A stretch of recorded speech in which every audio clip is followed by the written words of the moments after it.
कांग्रेस नि मैनिफेस्टो चाया सका मुंगताई थौकानि सैबलाय बीजेपी नि मैनिफेस्टो अंखा मुदिका ग्यारेंटी क्राकसाल सानजा जरावा हास्ते बीजेपी तांगनगो काइसा कक तुमपान्दा खलायै कांग्रेस नि मैनिफेस्टो अब हाइनो कक्सिल सामुति साका बीजेपी नि खुकवां सुब्रत चक्रवर्ती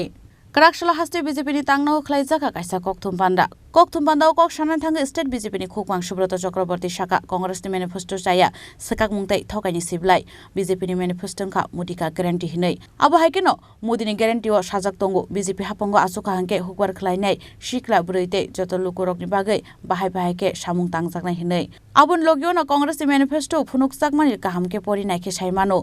बिसिबाचिबा रमै हाक्तर हापांगो तंगै बबाहाय सामुं खलायग्या फियाबा बीजेपी नि ग्यारेंटी मुंगै रजाक तंमनि आबरक जतनो सुफुंजाकनाय हिनै तामुनि हिनके मोदी जे कक्षाओ आबुनो खलाय फुनुगो हनि साका बीजेपी नि खुकवां सुब्रत चक्रवर्ती সবাই অবগত আছেন আগামীকাল পশ্চিম ত্রিপুরা লোকসভা নির্বাচনের সরব প্রচার শেষ হচ্ছে এবং এই সরব প্রচারের শেষ লগ্নে আগামীকাল দুপুর 1টায় আগরতলার স্বামী বিবেকানন্দ ময়দানে আমাদের রাজ্যবাসীকে সম্বোধন করার জন্য ভারতের যশস্বী প্রধানমন্ত্রী নরেন্দ্র মোদীজি যার নেতৃত্বে 2024-এ আবারও সরকার গঠন হতে চলেছে কেন্দ্রে সেই যশস্বী প্রধানমন্ত্রী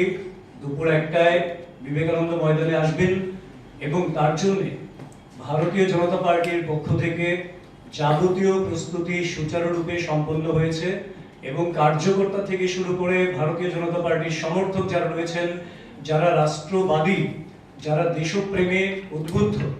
এবং যারা রাষ্ট্রের বিকাশের প্রতি দায়বদ্ধতা নিয়ে কাজ করেন বিশ্বাস রাখেন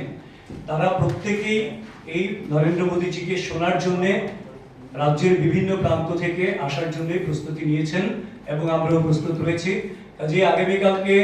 যশস্বী প্রধানমন্ত্রী মোদীজির যে জনসভা আগরতলায় বিবেকানন্দ ময়দানে হতে চলেছে সেটি নিশ্চিতভাবে বলতে পারি ঐতিহাসিক জনসভা হবে এবং মোদীজির প্রতি ত্রিপুরাবাসীর যে বিশ্বাস রয়েছে যে বিশ্বাসের উপর ভর করে মানুষ আসবেন কারণ সবাই জানেন মোদীজি যা বলেন তা করে দেখান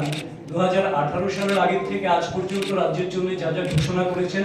সমস্ত কিছুর সফল বাস্তবায়ন তিনি ঘটিয়েছেন তার জন্যই আমরা বলি এটা হচ্ছে মোদী কি গ্যারান্টি যিনি গ্যারান্টিরও গ্যারান্টার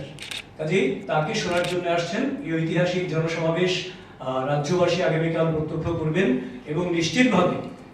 19 তারিখে পশ্চিম ত্রিপুরা লোকসভা নির্বাচন কেন্দ্রে এবং 26 তারিখ যে পূর্ব ত্রিপুরা লোকসভা আসনে আমাদের ভোট হতে চলেছে তাতে করে ভারতীয় জনতা পার্টির প্রার্থীদের বিপুল জনসমর্থন অলরেডি রয়েছে এবং সেই জনসমর্থন আরো বাড়বে সেটা আমরা নিশ্চিত প্রত্যয় ব্যক্ত করছি এটা হচ্ছে একটা বিষয় এবং সবাইকে আমরা সেই মোদীজির জনসভাতে যারা আসবেন সবাইকে অগ্রিম স্বাগত জানাচ্ছি এবং নির্বিঘ্নে সবাই মতদান করবেন ভোটদান করবেন 19 এবং 26 তারিখ এবং ভোটের মার্জিনও ঐতিহাসিক হবে সেটা আমরা বিশ্বাস করি যার ফলশ্রুতিতে একটা বিশাল ব্যবধানে ঐতিহাসিক ব্যবধানে ভারতীয় জনতা পার্টির প্রার্থীরা জয়ী হয়ে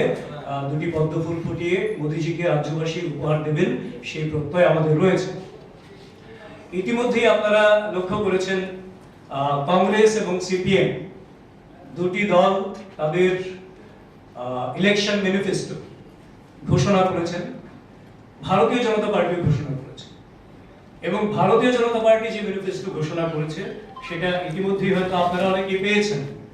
এটা হচ্ছে আমাদের আমরা যেটা বলি কারণ ভারতীয় জনতা পার্টি যা বলে তা করে দেখান মোদীজি যা বলেন তা করে দেখান তার জন্য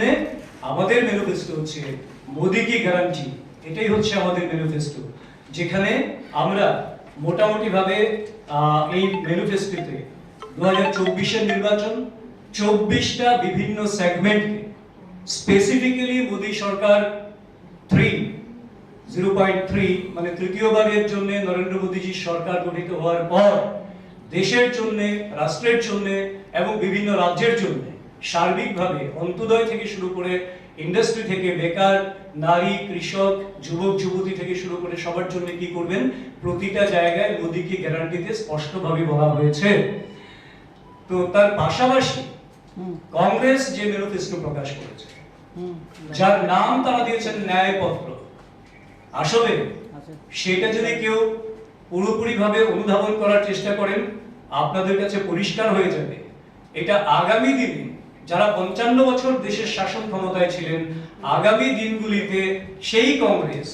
আরো কি অন্যায়, বঞ্চনা এবং প্রতারণা করবে তার একটা উজ্জ্বল দলিল এই যার নামকরণ করা হয়েছে অদ্ভুতভাবে ন্যায়পত্র। সেখানে অনেকগুলি সেগমেন্ট নিয়ে আলোচনা করা হয়েছে। যেখানে ইকুইটির কথা বলছেন সেখানে অনেকটা জায়গায় যশস্বী প্রধানমন্ত্রী মোদীজি যে বিষয়গুলি নিয়ে কথা বলেছেন তারই পুনরাবৃত্তি করে সেটা কংগ্রেসের জন্য বলে ছেড়ে দিয়েছেন। তো সেটা আমাদের খারাপ লাগেনি, ভালোই লেগেছে। কারণ মোদীজি যা বলেন সেটাই যদি কংগ্রেসের ম্যানিফেস্টোতে চলে আসে তার মানে মোদীজির দিশাটাকে ওরা মেনে নিচ্ছেন। কিন্তু পাশাপাশি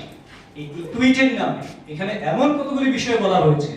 যেখানে জাতিগত বিভাজনের নীতিতে তারা যে বিশ্বাসী এবং সেটা যে তারা আবারও তৈরি করবেন সেই বিষয়টা স্পষ্ট হয়েছে। বেকার যুবক যুবতীদের জন্য যা বলা হয়েছে সেটা সম্পূর্ণভাবে একটা মিথ্যার বেসাতি ছাড়া আর কিছু নেই। শিক্ষা ব্যবস্থা সম্পর্কে 2020 ন্যাশনাল এডুকেশন পলিসি তাকে উঠিয়ে দেওয়ার জন্য কংগ্রেসও বলেছে, সিপিএমও তার ম্যানিফেস্টোতে বলেছে। আসলে ভারত বিরোধী একটা জিগির কিভাবে তুলতে হয়, দেশ বিরোধী পদক্ষেপ কিভাবে নিতে হয়, কি করে দেশীয় শিক্ষা দেশীয় সংস্কৃতিকে বিপন্ন করে দিয়ে বিদেশি মদতপুষ্ট শিক্ষা সংস্কৃতিকে আগলে নিয়ে ভারতবর্ষকে বিপন্ন করা যায় তার ষড়যন্ত্রের চক্রান্ত কিন্তু রয়েছে কংগ্রেস সিপিএম তাদের যৌথ ম্যানিফেস্টোতে। এবং কংগ্রেসের ম্যানিফেস্টোতে মহিলাদের জন্য যে সমস্ত উদ্যোগ মোদীজি গ্রহণ করেছেন তার অনেকগুলিকে ইগনোর করা হয়েছে, অনেকগুলিকে স্ক্র্যাপ করার কথা বলা হয়েছে, যাতে করে মহিলারা পিছিয়ে যান, মহিলারা কর্ম বিমুখ হন, মহিলারা স্বনির্ভর না হতে পারেন। সেই বিষয়গুলিকে কিন্তু প্রচ্ছন্নে সেই জায়গায় তুলে ধরা হয়েছে। आसालनि कक्थुम बान्दाव बिजेपिनि खुकमान सुब्रत चक्रवर्तीनो कारिबो मानजाखा state BJP media incharge Sunit Sarkar राजाखर आगुलनि सिमी प्रणमनि कक्थुम चिनि खरां।